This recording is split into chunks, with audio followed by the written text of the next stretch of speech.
Assalamualaikum warahmatullahi wabarakatuh. Kali ini kita akan mencoba membahas soal nomor 6 ya di LKS. Soalnya seperti ini. Di situ ada 3 meteorit di ruang angkasa membendung koordinat seperti pada gambar berikut ya. Seperti gambar di samping ini. Kemudian jarak antara meteorit itu 2R. Jadi jarak antara M1 sampai M2 itu 2R. Ini 2R ya. Kemudian M2 sama M3 itu 2R. Jarak antara M1 sama M3 juga 2R. Kemudian masanya berturut-turut M1, M2, M3 itu 2M, 3M, dan 4M.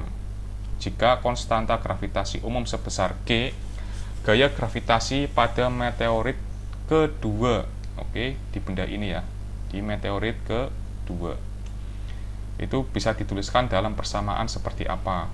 Oke. Kalau kita gambar, nah ini akan membentuk yang namanya segitiga ya kan, akan membentuk sebuah segitiga.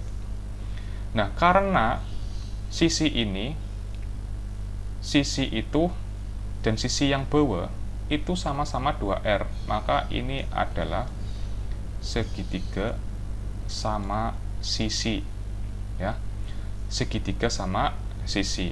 Nah sudut untuk segitiga sama sisi itu berapa? Nah satu segitiga itu kan 180 derajat ya. Sebentar, 180 derajat ya kan, sudutnya itu semuanya 180 derajat. Karena ada 3 ya kan, otomatis dibagi 3, maka masing-masing sudutnya adalah 60 derajat. Jadi di sini sudutnya adalah 60 derajat seperti itu. Oke ya, karena yang akan kita cari di sini nih. Nah antara M2 sama M1 itu ada gaya ya kan. Gayanya apa? Oke, sebentar.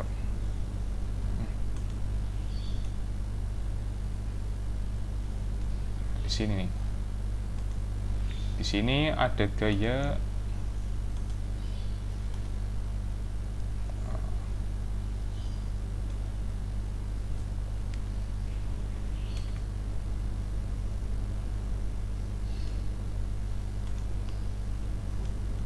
namanya F21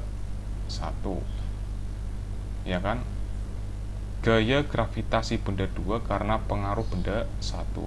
Di sini ada gaya F23. Oke ya, jadi seperti itu. Kita akan cari F21 nya berapa, F2 nya 3 nya berapa, kemudian kita pakai sudut 60 derajat. Oke. Jika kalian masih bingung dengan gambar seperti ini, oke, saya gambarkan di sini saja ya. Jadi di sini ada gaya, sebentar. Nah, ada gaya seperti ini.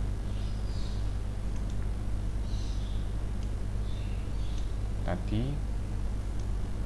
F21 dan ada gaya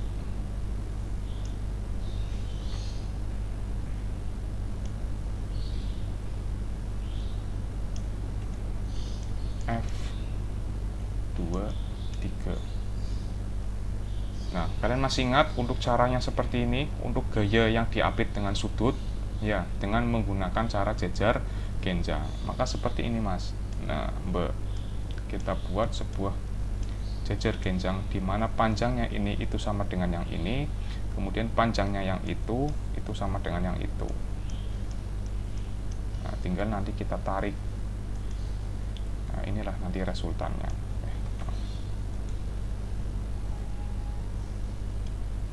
Ini menjadi resultan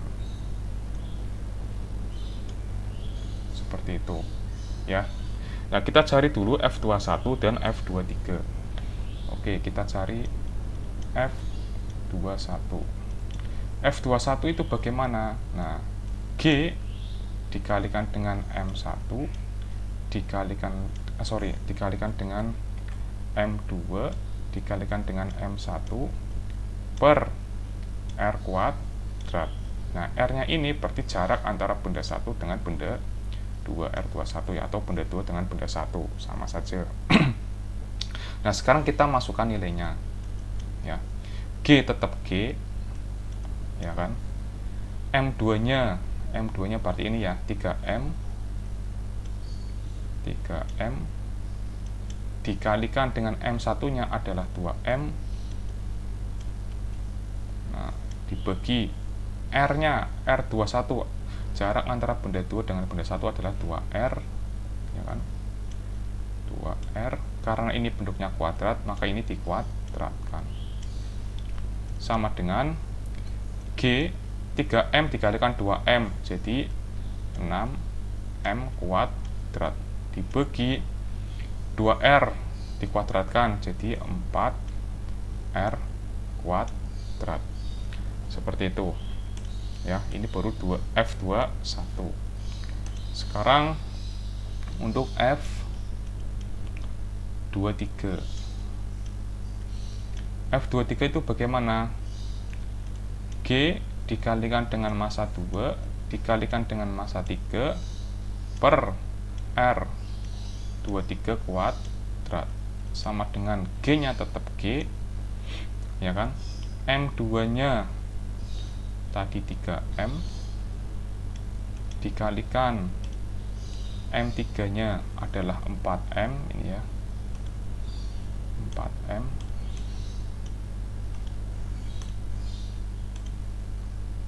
dikalikan 4M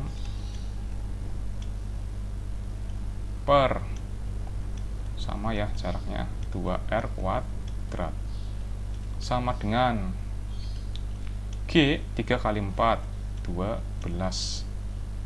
M kuadrat per 4R kuadrat. Nah, apakah ini bisa disederhanakan? Bisa. 12 bagi 4 berapa? 3 ya. Coret.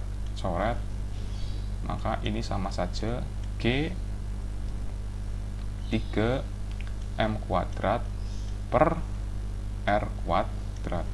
Yang ini bisa disederhanakan, bisa. Ini bagi 2 jadi 2, ini bagi 2 jadi 3. Jadi di sini G 3 per 2 M kuadrat per R kuadrat. Oke. Kita sudah tahu nilai dari F21 dan F23. Sekarang kita pakai cara jajar genjang. Masih ingat ya untuk cara jajar genjang? Sama dengan, untuk mencari resultannya, akar F21 kuadrat ditambah F23 kuadrat ditambah 2 dikalikan F21 dikalikan dengan F23 cos. Nah, sudutnya tadi berapa? 60 derajat. Ini akar. Nah, kasih akar.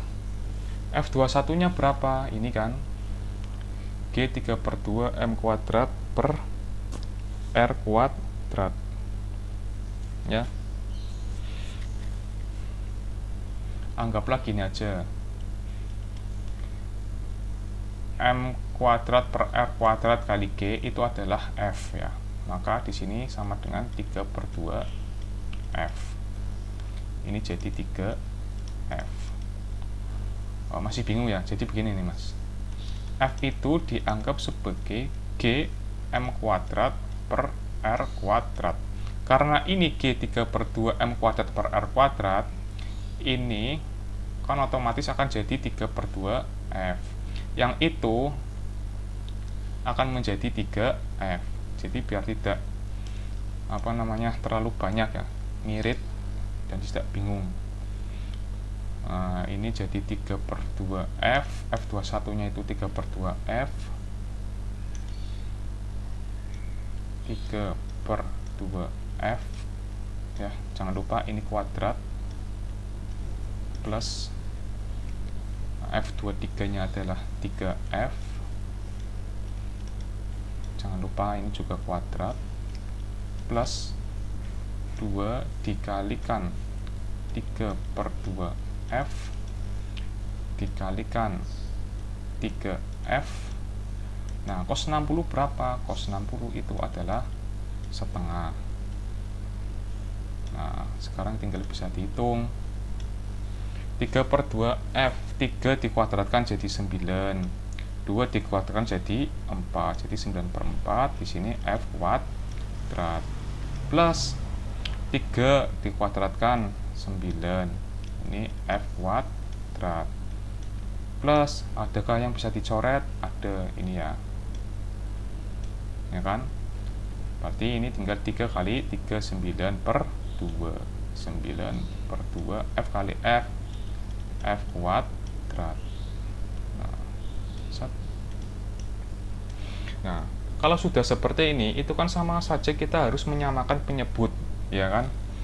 Waktu SD kan seperti itu kan, jika ada sebuah pecahan penyebutnya tidak sama, maka harus disamakan. Nah, ini penyebutnya 4, ini penyebutnya kan 1, 9/1, ini penyebutnya 2.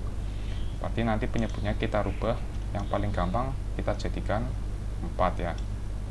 Jadi di sini 9/4 F kuadrat ditambah, berarti ini kan per 1, biar 4 berarti kali 4 ya, otomatis yang di atas juga kali 4, 9 kali 4 36/4 F kuadrat ditambah, ini biar jadi 4 kan kali 2, yang di atas juga kali 2, berarti 18/4 F kuadrat. Nah, sekarang kita jumlahkan saja. 9 ditambah 36 ditambah 18 sama dengan 63 ya. 63/4 F kuadrat. Nah, seperti itu.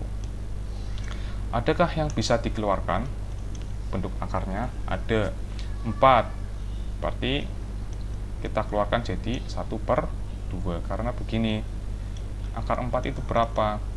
2 kan? Kalau akar dari 1/4 itu sama dengan 1/2, ini yang 2 ya. Nah, ini 63 nih, 63 itu berapa? Kalau saya modelnya begini, 63 saya bagi menjadi 3 dulu ya. 63 bagi 3, 2, 1 bagi 3, 7 ya kan. Jadi 63 itu sama dengan 3 kali 3 dikali 7. Nah, 3 kali 3 itu kan sama dengan 3 kuadrat dikali 7. Maka sini akar 63 itu sama dengan akar 3 kuadrat dikali 7. Nah, ini kan bisa keluar 3 kuadratnya, jadinya di 3. Nah, sisanya tinggal akar 7. Seperti itu. Nah, di sini maka di sini tinggal 3 akar 7. Nah, F-nya tetap jadi F karena F kuadrat kan. Nah, berarti sama dengan 3/2 akar 7 F. Nah, seperti itu, ini hasilnya. Jadi, gaya pada benda 2 itu besarnya adalah 3/2 akar 7 F. Oke, sekian, terima kasih, mudah-mudahan bisa bermanfaat.